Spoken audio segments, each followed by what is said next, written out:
من الذين ينضموا للاستماع إلى راديو بلدي أول راديو عربي أمريكي ويعنى بقضايا العرب في المهجر. برامجنا في راديو بلدي كل يوم جمعة من 8 وحتى 9 صباحا في بث حي ومباشر عبر WNZK راديو 690 AM. صباح الخير بلدي، صباح الخير لكل مستمعينا. Welcome to Radio Baladi, the first Arab, Middle Eastern, and American simulcast radio show. Radio Baladi is broadcast every Friday morning on WNZK 690 AM from 8 until 9 Eastern Time on Good Morning Michigan. Our call-in number 248-557-3300. And now, stay tuned for the best radio talk show on Arab and American issues.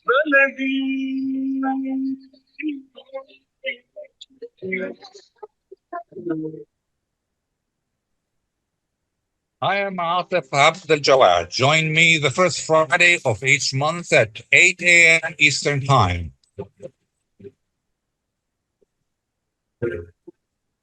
I will be discussing some of the most important issues and events in the Middle East live on America's Voice of the Arabs, WNZK 690 AM and WDMV 700 AM. Good day, everyone. Let's reconsider some issues. With the presidential election just 2 months away, we will explore the astronomical spending on campaigns and whether those funds could be reallocated to address more urgent concerns. We will also highlight the substantial financial support given to an occupying force that has one of the highest per capita income in the world, while funding research to eradicate chronic disease is lacking. To discuss those issues and related other issues, we have two distinguished guests and experts. We have Bill Ballenger, former member of both the Michigan House of Representatives and the State House, the State Senate. We also have Josh Rubner, Policy Director at the Institute of Middle East Understanding Policy Project. Before we get started, I just want to make a program note. We are coming to you not just on radio, but also on Zoom. So if you go to the Facebook page of US Arab Radio, you will find the link there and you can watch us on video.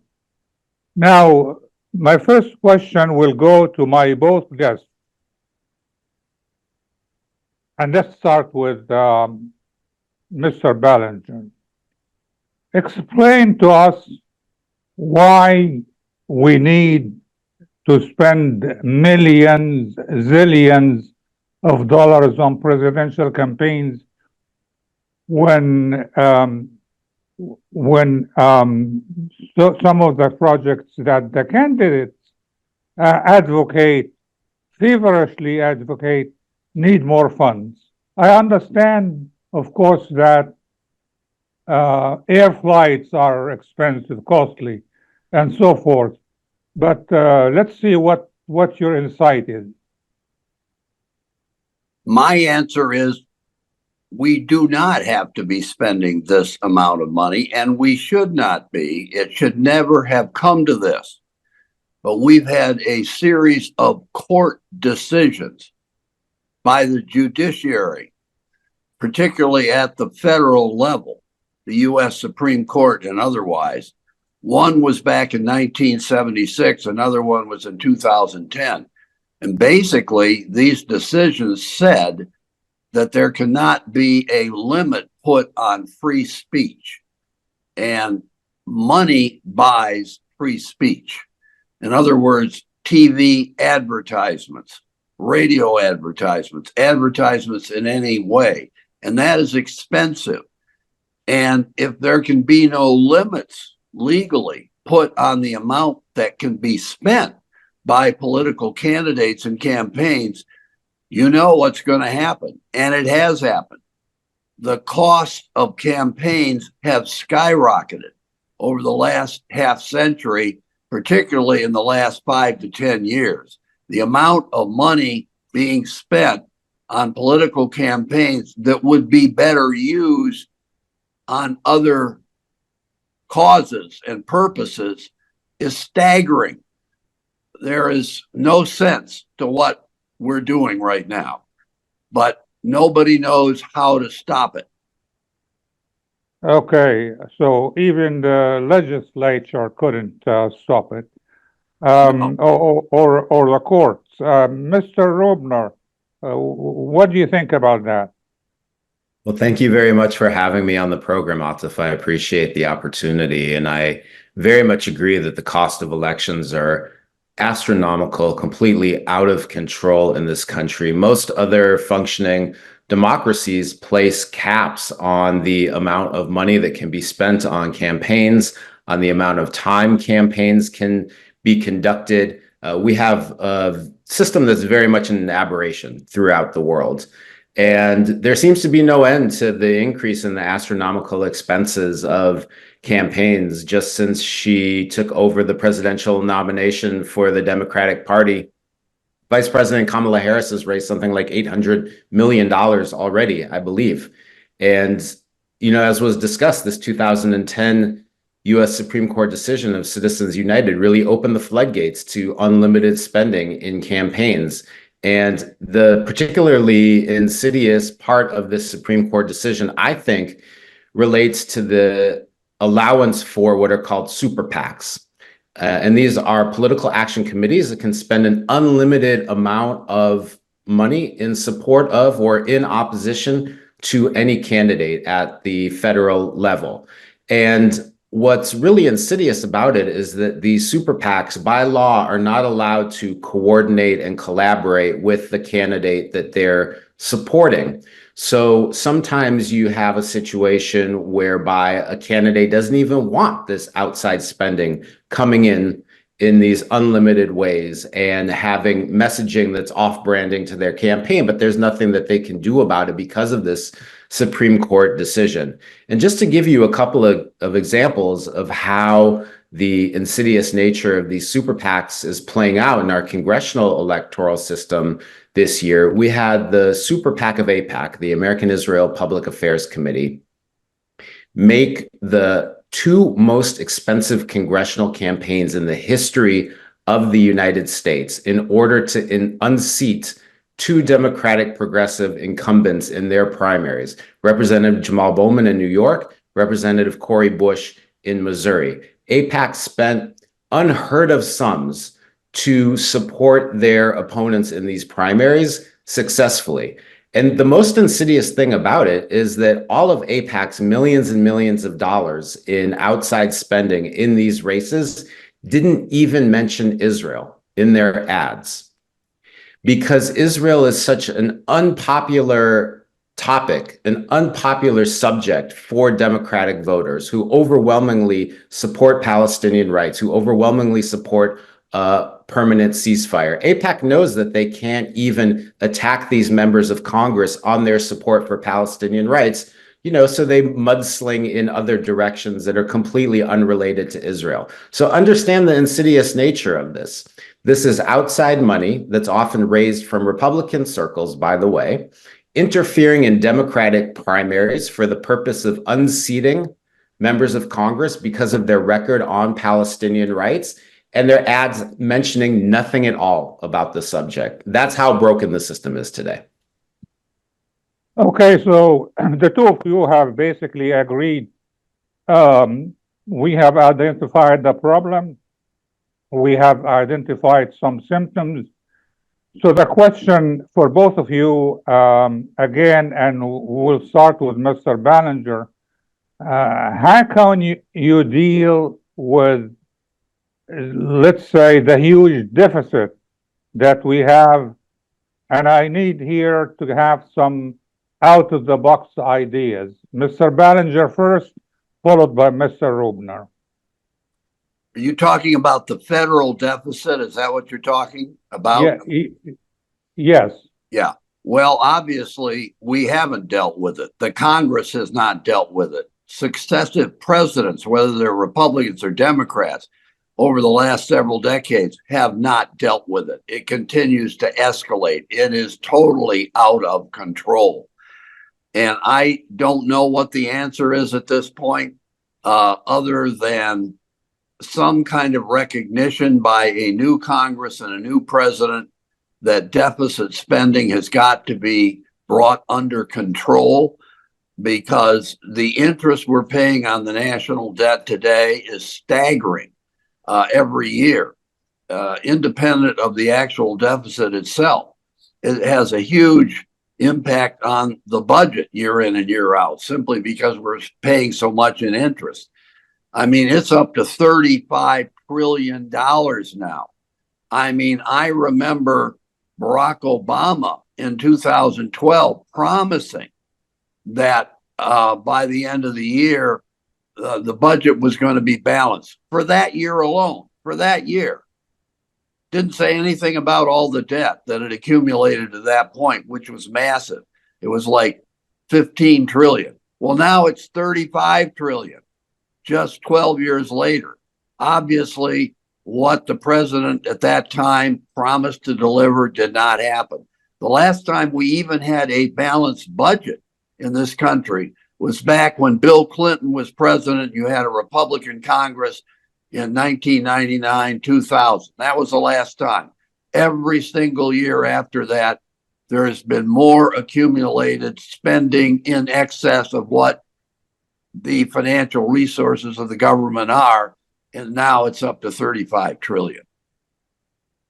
Okay, Mr. Rubner, what the same question? How do you offer ideas to resolve that problem? Yeah, I very much agree that the system is broken and the federal deficit and debt are increasingly staggering problems that future generations are going to have to reckon with. I think that a lot of the reason why we see ourselves in this position today is because we have priorities that are heavily skewed toward military spending in this country. There's two components to the federal budget. There's discretionary funding and there's non-discretionary funding. So the non-discretionary funding is entitlements that Americans have earned. This is Social Security, Medicare, Medicaid, things like that. These are fixed costs that the government has that they have to pay out. The other part of the federal budget is discretionary spending, and this is what Congress decides to allocate for different programs. The reality is that Congress allocates about $2 out of every $3 for military purposes in discretionary funding in the budget.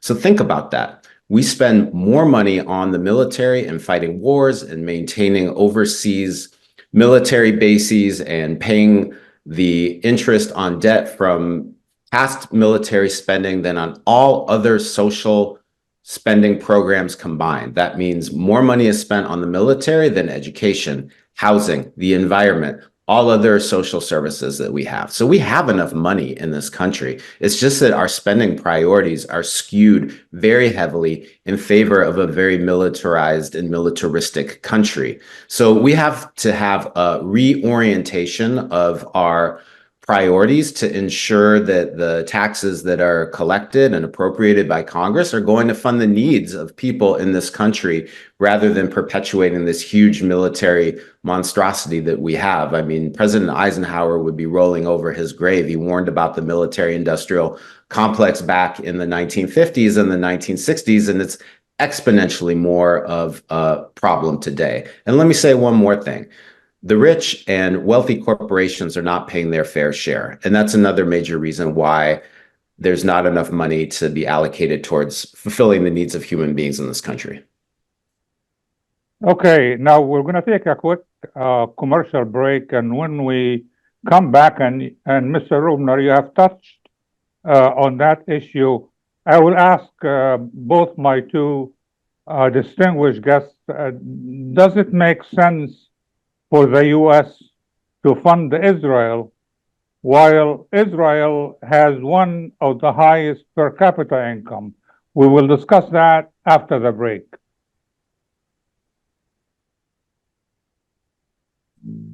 Hey, Michigan, let's think beyond the sink and learn where the water your family drinks every day comes from. Private wells and public water supplies allow homes across Michigan to draw water from different sources, like lakes, rivers, and groundwater.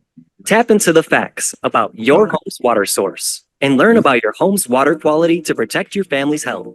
Visit michigan.gov/care for MI drinking water. A message from the Michigan Department of Health and Human Services.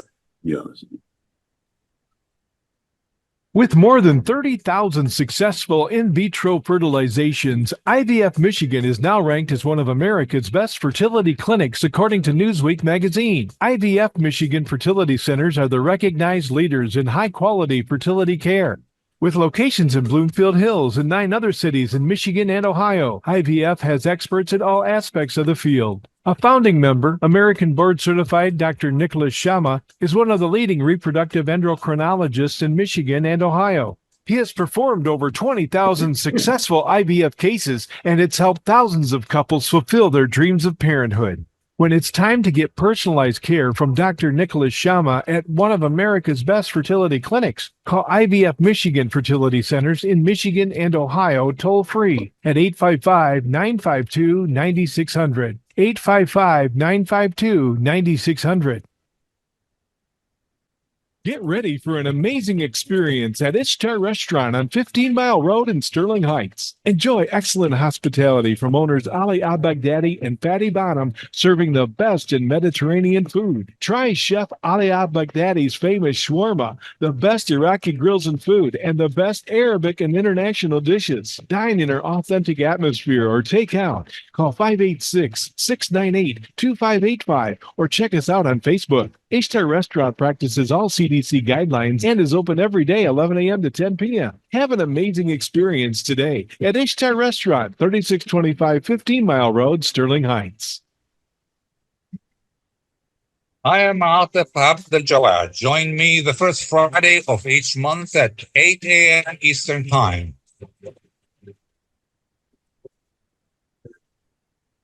I will be discussing some of the most important issues and events in the Middle East live on America's Voice of the Arabs. WNZK 690 AM and WDMV 700 AM. Welcome back to Radio Baladi. We are discussing the funding of presidential and election campaigns at the expense of more urgent issues in the U.S. And my next question, I would like to hear from both my guests.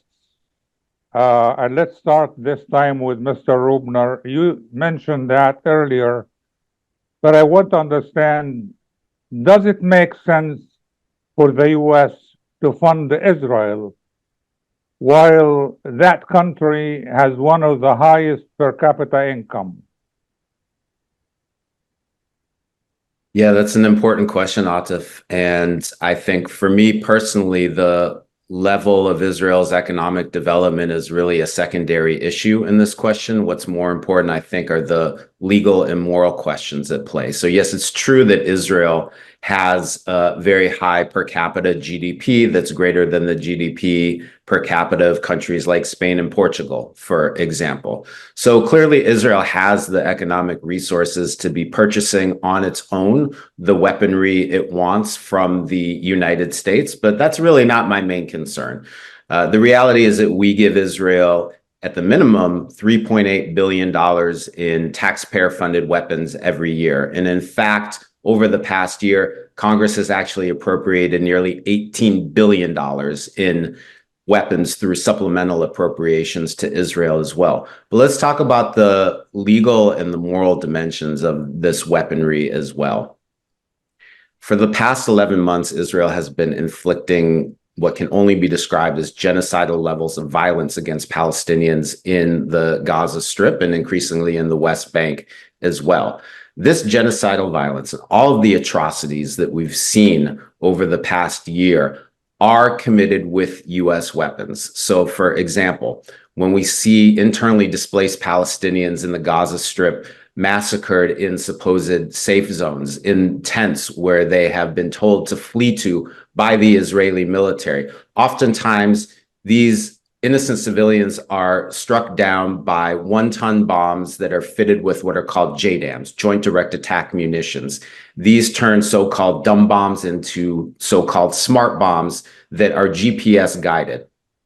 And these type of weapons are incinerating entire families. We've all seen the horrible pictures. The reality is that our weapons and our taxpayer dollars are enabling Israel to commit these atrocities against Palestinians in the Gaza Strip and in the West Bank as well. So we are very much complicit by providing these weapons to Israel. So this is the moral side of the equation. On the legal side of the equation, the law is very clear.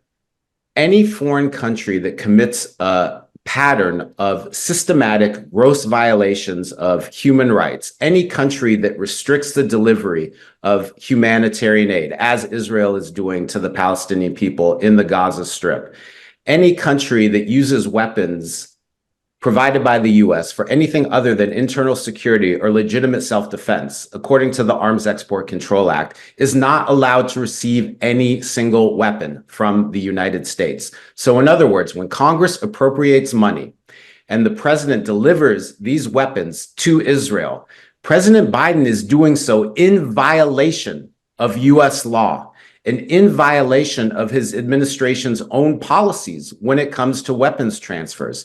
Each president has what's called a conventional arms transfer policy, so-called CAT policy, C-A-T. Under the Biden administration's CAT policy, the policy of the White House is not to provide any weapons to a country when it is more likely than not that the weapons will be used to commit human rights violations, war crimes, atrocities against children, and acts of genocide. Israel is in flagrant violation of every single clause of the Biden administration's conventional arms transfer policy, and yet the president has authorized record-breaking deliveries of weapons to Israel. Last month, he notified Congress that he wanted to give another $20 billion of weapons to Israel. So not only is the provision of U.S. weapons to Israel to commit these atrocities against Palestinians in violation of U.S. law, it also makes us deeply morally and ethically complicit in Israel's atrocities. Mr. Ballenger, the same question. Does it make sense for the U.S. to fund Israel while Israel has one of the highest per capita income? I'm not going to disagree with anything that Mr. Rubner just said about what's going on in terms of violence and atrocities in the Middle East. But I'll just point out a couple of things. Number one, your basic question was, why should anybody, the United States or any other country, be giving money to Israel if it has a higher per capita income than most of the civilized world? Whether or not that's precisely true or not is a question, but let's assume it is. The fact is that Israel still is a fairly small country with a fairly small budget compared to a lot of its alleged enemies that surround it, and maybe even in the rest of the world.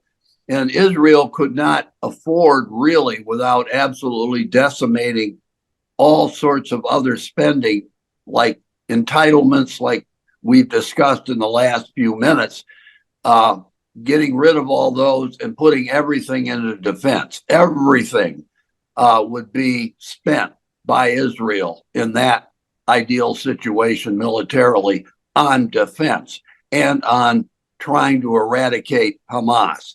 And so Israel depends heavily, when you get right down to balancing the budget and where you allocate your resources if you're a country.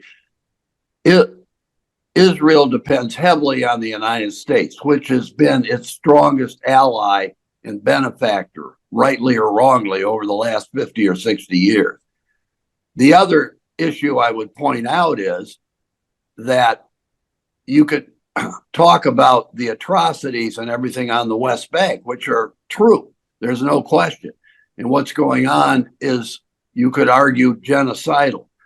But of course, Israel is arguing, and the United States is supporting this argument, that what Israel is really trying to do is eradicate a terrorist group in their description, Hamas, and for that matter, maybe Hezbollah in Lebanon, and even indirectly Iran, that are bent on destroying Israel.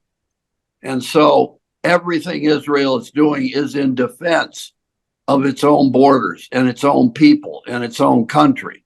They are lashing back against Hamas because of the attack on last October. And it all emanates from that. And if that hadn't happened, even though Israel would be getting aid from the United States every year, and perhaps that could be in violation of some international legal norms, nevertheless, Israel is using that money that it's getting that it would not spend militarily or on defense. It could use money from outside. It could use its own resources on building up the prosperity of its own people. You could make an argument, Israel certainly would make an argument, if everybody would just leave us alone and not be trying to destroy us and wipe us off the map, we would not be spending any money militarily if we could just trust our neighbors to leave us alone. But Israel has gotten to the point of extreme paranoia. And I actually, if you look at their history since 1948, don't blame them for feeling this way. We have got to be able to defend ourselves. And its allies around the world, particularly the United States, are saying, we're going to help you do that. Okay, but some other people, a lot of people say, would say that Israel actually has the key to its safety and security, and that is ending the occupation. I mean, both Gaza and the West Bank have been occupied for years and years and years. So my next question, though, and for you, Mr. Ballenger, and I also want Mr. Rubner to respond to that. It's a very personally sad question because one of our correspondents, her name is Ruwa. She is based in Gaza. Ruwa lost her mother, two brothers, and a few other relatives, family members. Now, she is waiting for the next bomb to terminate her own life. I'm not going to ask you how Ruwa would save her life, but I want to know, since you are an economic expert as well, how can she survive in terms of getting food, medicine, and etc.? She's living in the West Bank now. Is that what you're saying? She lives in Gaza. In Gaza. I can't guarantee how she's going to be able to do that. It is a terrible situation. And there's no question we do need a ceasefire in the Middle East. Not like today. We needed it yesterday. We didn't get it, but we got to get one soon. That's the only prospect for this carnage to end, at least in the short term. We don't know what the future might hold. Hopefully it could be better than the one we've endured over the last 70 years. But we certainly have got to stop what's going on right now. But as a consequence of stopping that, we should try to make sure that any terrorist group will be silenced in terms of trying to attack its neighbors, whether it's Israelis attacking Arab countries, which really I don't think happens except in retaliation, as is going on right now, or Hezbollah, Hamas, Iran, wherever, attacking Israel.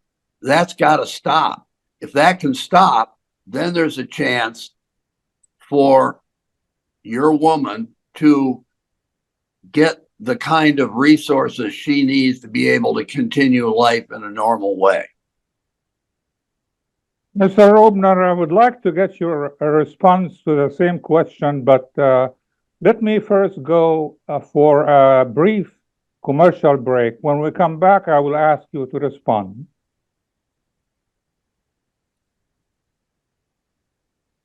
At Top Rehab Physical Therapy Clinic in Dearborn, we provide effective physical therapy sessions in order to limit pain and discomfort. Top Rehab provides physical therapy care for any diagnosis prescribed by a physician, and we regularly see and treat conditions such as stroke, TMJ, fibromyalgia, sciatica, joint pain, and more. We use a variety of pain management methods, including modalities, soft tissue mobilization, and therapeutic exercise. It's only half If you're in over. need of physical rehabilitation or physical therapy, get the highest quality health care at Top Rehab. We Most are insurance being is asked accepted, and we're open Monday, existential Wednesday, and questions. Friday 8 to 6, Tuesday and Thursday 8 to 5, and Saturday 10 till 2. Call for an appointment today at 313-846-0555. That's 313-846-0555. Choose Top Rehab Physical Therapy Let's knock Clinic on on Michigan wood. Avenue in Dearborn. Life's too short to be in pain.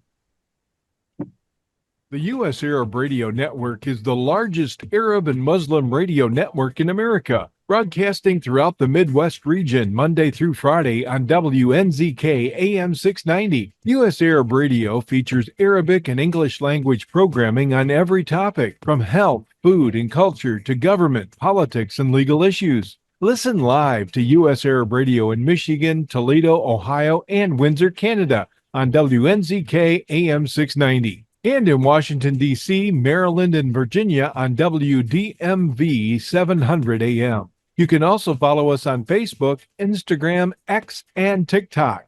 So join us every day on the U.S. Arab Radio Network and check out our website at www.arabradio.us.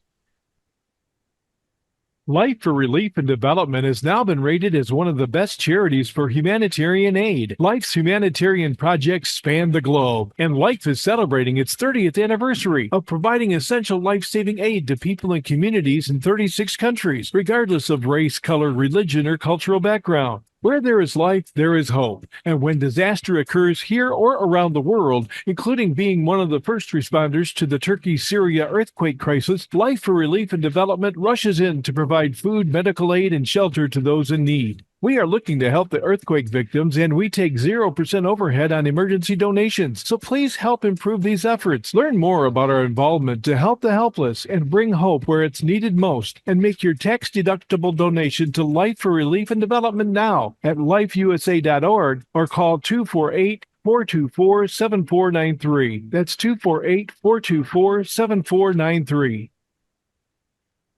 I am Atif Abdel Jawad. Join me the first Friday of each month at 8 a.m. Eastern Time.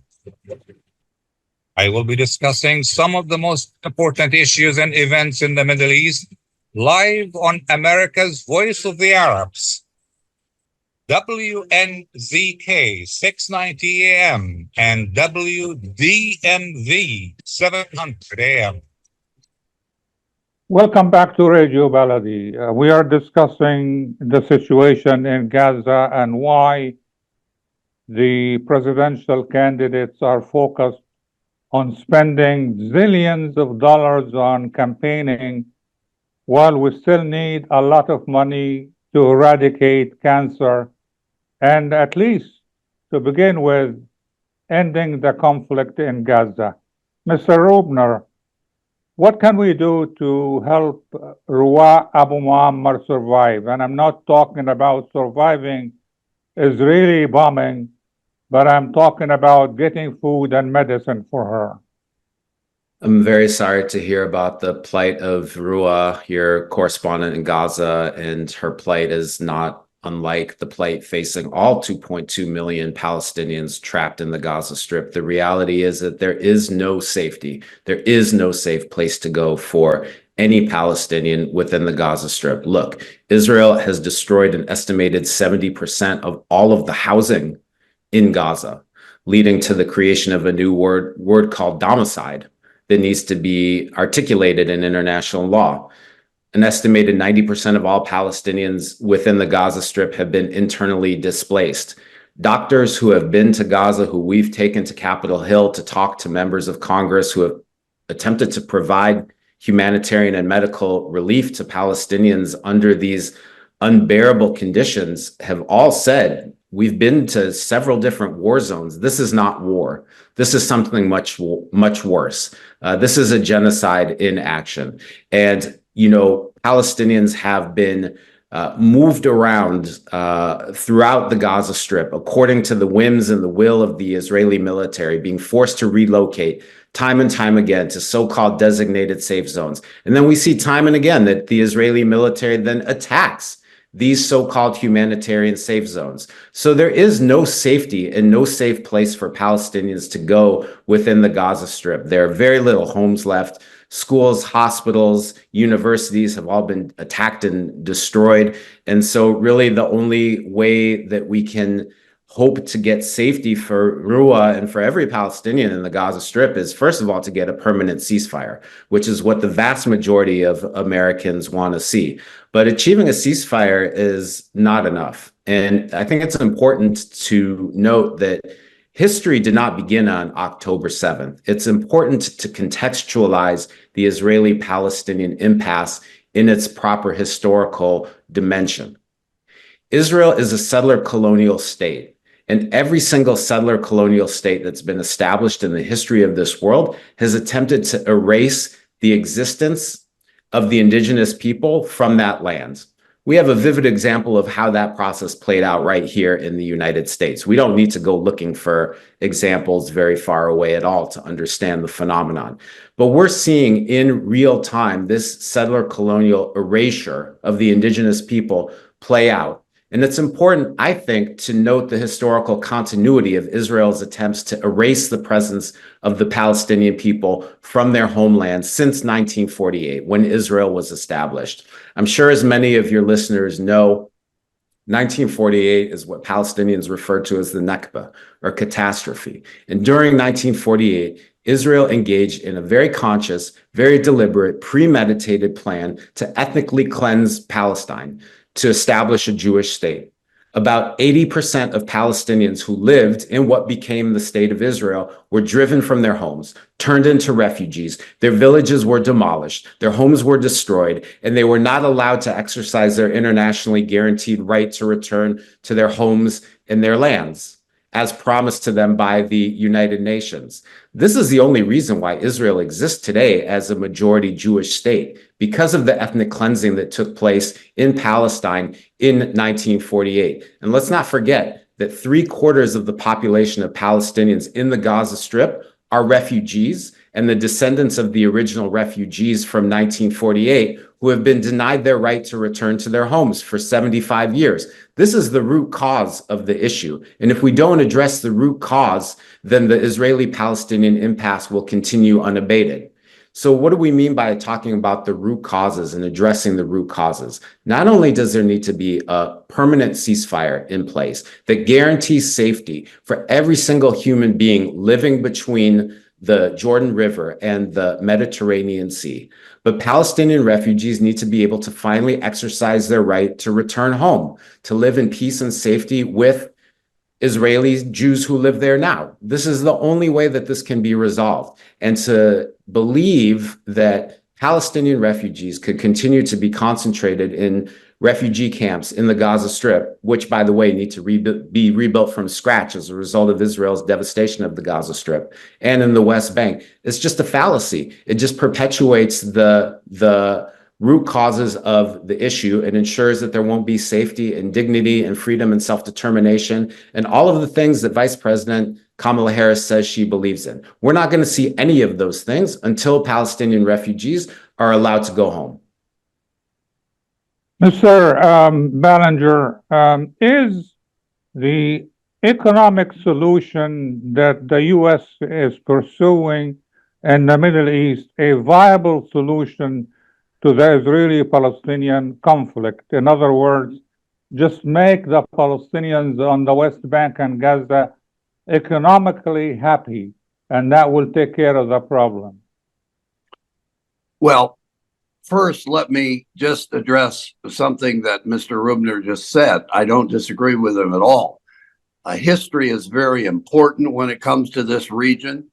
What's going on today didn't start last October 7th. It started way before that. In fact, it started way before 1948 when Israel was founded. In fact, you could say it started 2,000 years ago when something called the diaspora happened, where Jews scattered all over the globe because various countries and places didn't want them any more than, as Mr. Rubner says, Israel today doesn't seem to give a great welcoming mat to Palestinians that have been in Israel-occupied country since 1948, and they've driven them out. So it really comes down fundamentally to, does Israel have the right to exist? Remember, the whole modern idea of Israel even becoming a country began with, you could say, nothing actually has a true beginning because history runs back so far, but it began, if anything, with the Balfour Declaration around World War I, and it led up to 1948 and the creation of the Israeli state. And I think for the Palestinians today, and for much of the Arab world, they would be very, very happy if Israel did not exist at all. So that is Israel's basic problem. It knows that nobody around it really wants them to continue to exist. It wants them to go away. And obviously, Israel doesn't want that to happen. So here we are. So if you're saying the only way we can balance this out right now beyond a ceasefire, which could be only temporary, is to start giving huge financial resources to the Palestinians in Gaza to try and rebuild their society and make sure that everybody there does have a livable life going forward. Yes, that could happen. And any part of a peace or a ceasefire, it seems to me, has to go toward rebuilding the society among Palestinians in Gaza that have been the true victims of what happened beginning last October 7th. Because Hamas will probably continue to exist in some way, shape, or form, even though it might be substantially reduced. But Hamas or Hamas individual people have not been injured and victimized as much as the innocent Palestinian population in Gaza. I think everybody recognizes that. It's like the Palestinians have become collateral damage to a war between Israel and a terrorist group called Hamas. And I guess the only rationale that Israel, the United States, and other supporters of Israel could give is that the Palestinian people should be strong enough to make sure that a terrorist group like Hamas does not rise up in its midst and commit attacks against a neighboring country that then draws retaliation, which decimates the innocent Palestinian people. So, I mean, in other words, why was Hamas allowed to grow into the force that it grew into before last October 7th that gave it the capability of attacking Israel and inflicting the damage in Israel that it did before Israel did anything in retaliation? That would be my answer right now.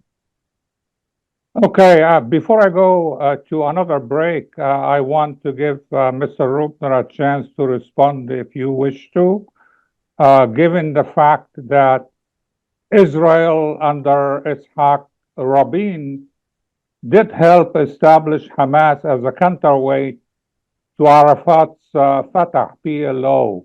But let me first see if I can get a response from Mr. Rubner. Sure. Absolutely. There are huge economic and humanitarian aid considerations that come into play when we're talking about this unprecedented level of destruction of civilian infrastructure in the Gaza Strip. Last week or this week, the UN came out with an estimate that at least $18.5 billion is needed to reconstruct the Gaza Strip. To me, this seems an incredibly low estimate for what the needs are. But I think it's important to note that this is almost the exact same amount of weaponry that's been appropriated by Congress to Israel over the past year. So we see that the United States gives Israel the weapons to destroy the Gaza Strip. And then the US is also going to come in and fund the reconstruction of the Gaza Strip, only for Israel to inevitably blow it up yet again. This has happened time and time again during the Obama administration. For example, the United States also provided Israel billions of dollars of weapons and then paid billions of dollars in reconstruction costs to rebuild the Gaza Strip. But, you know, this notion that you mentioned, Atif, of the United States trying to promote economic development for Palestinians in lieu of their political rights is something that was put forward by former President Donald Trump in his so-called Peace to Prosperity plan, commonly known as the deal of the century. He put forward this plan at the behest of his son-in-law, Jared Kushner, who very much saw a huge infusion of investment and humanitarian aid into the West Bank and the Gaza Strip to be a substitute for, and not in addition to, Palestinians achieving their long denied national and individual human rights. So it's important to understand that a lot of these proposals for investment and economic development for the Palestinian people are rooted in this very Orientalist concept that Palestinians can just be bought off. Their freedom can just be bought off. As long as they have a nice level of living and income, they're going to forget about their political rights. This is a fundamentally Orientalist and racist conception. Palestinians are struggling for their long denied human and national rights, and they're not going to be bought off for a few crumbs from the West. I think it's also important to note that this concept is not a new one. In fact, it dates back all the way to the Truman administration. In 1949, the Truman administration's point person on the issue of Palestinian refugees by the name of Gordon Clapp, who was the head of the Tennessee Valley Authority, proposed economic development for Palestinian refugees in lieu of their right to return home. In other words, give them work and give them bread and give them money and let them forget about their political rights. So this story is a long one that dates back many, many decades. And the reality is that economic rights are not a substitute for political and human rights. We'll resume our discussion after a short break. ArabNews.com, bringing you breaking news from across the Middle East and the latest on Arabs in America. Get inside the latest headlines with expert analysis and insights at ArabNews.com. Join over 5 million Facebook fans and over 10 million monthly readers. ArabNews.com, news that matters to you. Your point of view, basically, on what's going on there, don't you think? Your opponent, you mean? Yeah. As the weather gets colder, Yeah. it's a good idea to layer up with scarves, hats, and mittens. Later, but Another layer of protection He's this very season good. is to get your flu and COVID-19 vaccines. You can get both vaccines at the same time. Talk to your healthcare provider or learn more at michigan.gov/COVID-flu-RSV and layer up for some added peace of mind. A message from the Michigan Department of Health and Human Services. Are you going to start a restaurant or a grocery store soon? Do you need floor plans and designs? Call Najee Abood at 734-744-9796. Do you want to buy kitchen and restaurant equipment at discount prices?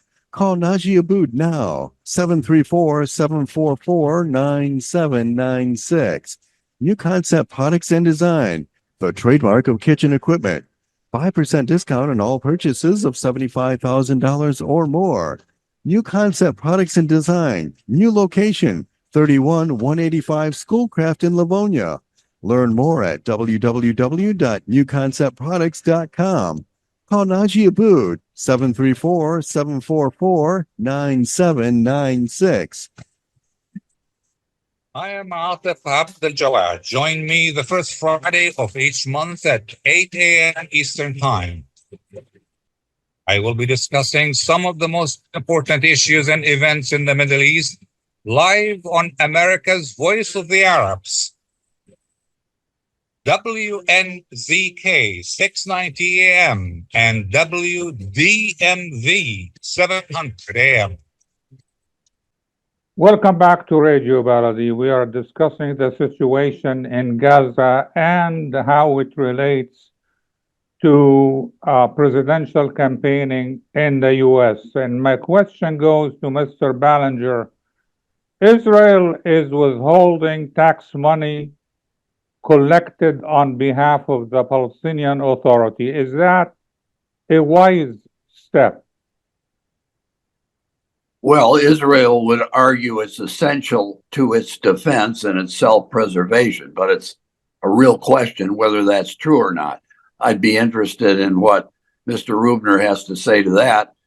And I would also say, getting back to the question of economics versus moral and legal political rights, I mean, the big argument over the last 2 decades is whether a two-state solution is what really is needed. And I would be very interested in what Mr. Rubner would have to say about that. I would think if the Palestinians had their own state with rights, moral and philosophical and legal and in every way, as opposed to simply economic self-preservation or well-being, would that be adequate to solve the ongoing strife in the Middle East in perpetuity? Mr. Rubner, you have a chance to respond. And also, here is a question on top of that. 2,000 years ago, there was another people living on the same piece of land after the Israelis, the Israelites left that piece of land. Can we establish modern states today based on history, ancient history? Can the Ottoman Empire reemerge based on the fact that 100 years ago it did exist? Mr. Rubner. Yeah, there's definitely a lot of important questions there to unpack. And let's start with the issue of Israel collecting and withholding taxation that's due to the Palestinian Authority. Why is Israel collecting and withholding Palestinian taxes to begin with? This dates back to the 1994 Paris Accords negotiated between Israel and the PLO, which set up a situation in which Israel controlled all of the revenues and all of the taxes collected. And that's why Israel can shut off the spigot of these tax revenues to the Palestinian Authority whenever it wants. And it has done so over the past 3 decades to try to twist the Palestinian Authority to its desires.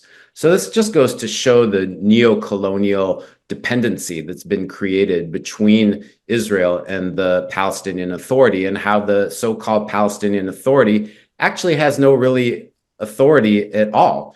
It basically collects garbage and is responsible for running the educational system in the West Bank and Gaza, but it has no sovereignty whatsoever. It doesn't control its own foreign policy. It doesn't have a standing army. It doesn't have control over its own borders or airspace or water. All of these things are controlled by Israel. And in every single so-called peace proposal that Israel has put forward over the past 3 decades, it's sought to retain all of these sovereign aspects of control over Palestinian territory. So there's never been a credible two-state solution on the table. What Israel has always proposed is a Palestinian entity that, in Israeli Prime Minister Benjamin Netanyahu's words, will be a state minus. In other words, it will be an entity that is autonomous in some respects, but does not exercise sovereignty in the sense that we understand it in the international legal and political system today. And so, yes, there is a debate about whether there can be a legitimate two-state solution. Look, Secretary of State John Kerry, way back in the Obama administration, testified before Congress. I believe it was in 2012, but I'm not sure of the exact year. He said that there was a 1 to 1.5 year window of opportunity for Palestinian statehood to be realized, or else the extent of Israeli colonization of the West Bank would render that proposition meaningless. So that was more than a decade ago. And many, many credible analysts, in fact, all credible analysts who I read, believe that the notion of disentangling Israel's colonization of the West Bank from Israel and allowing for the establishment of an independent Palestinian state is simply a proposition that's not possible anymore. There are now more than 750,000 Israeli settlers who are squatting illegally on Palestinian land in the West Bank, including East Jerusalem. The infrastructure of these settlements have been tied integrally into Israel. And it's also important to understand that Israeli settlement leaders are now ministers in Prime Minister Netanyahu's cabinet. And in some respects, they are the ones calling the shot in terms of proposing a de facto annexation of the West Bank. There's no Israeli political party right now in the Israeli government that supports even limited autonomy for Palestinians under the guise of statehood. So let's dispense with this notion that there is going to be a Palestinian state. Let's dispense with this notion that this is still a viable solution. And let's understand that if Palestinians are not going to be able to establish a sovereign, truly sovereign and independent state in just 22% of their historic homeland, which is the West Bank and the Gaza Strip, then there's only one other possibility, unless we want to consider horrific alternatives, which nobody should. And that is that Palestinians and Israelis live as equals in the same democratic state. That's the only other rational possibility for what can obtain at this point. And I think that's what we need to move to. I think we need to dispense with this falsehood that Israel will ever allow for the establishment of a truly sovereign and independent Palestinian state. Okay, Mr. Ballenger, I have only 2 minutes left, enough for one question. How much the Biden administration's position on Gaza can influence the vote in states like Michigan and Minnesota? You're asking how the Biden administration policy is going to affect the vote in Michigan? Is that what you're asking? Yeah, how it would turn away voters in those states, swing states. Yeah. Well, obviously, President Biden himself is no longer a factor going forward because he has exited the presidential race. The real question is, what is Kamala Harris's attitude toward Gaza and toward what's happened in the Middle East going forward if she is elected president? That's really the issue. And I would just say right now in Michigan, we have, as you know, you're talking from Dearborn Heights. In Dearborn Heights, Hamtramck, some parts of western Wayne County, you have got a lot of unhappiness with the Biden administration policy. And that manifested itself earlier this year in the uncommitted vote cast in the presidential primary here in Michigan.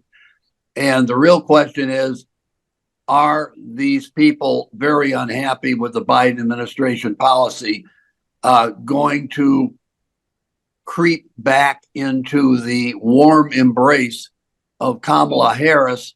Do they trust her going forward to exercise a more sensible policy, more successful policy as far as Arab Americans are concerned? Or are they going to just, in anger, stay home and not vote at all, boycott the election? Because I don't think there's much chance that many of them are going to support Donald Trump in any event. I would doubt that. So Trump is not going to be the beneficiary unless it's simply from the absence of voting support for his opponent, who is now Kamala Harris. So I think that's what's going on. Mr. Ballenger, I'm running out of time. Thank you very much, Mr. Bill Ballenger. Thank you also, Josh Rubner. And I will see you again the first Friday next month.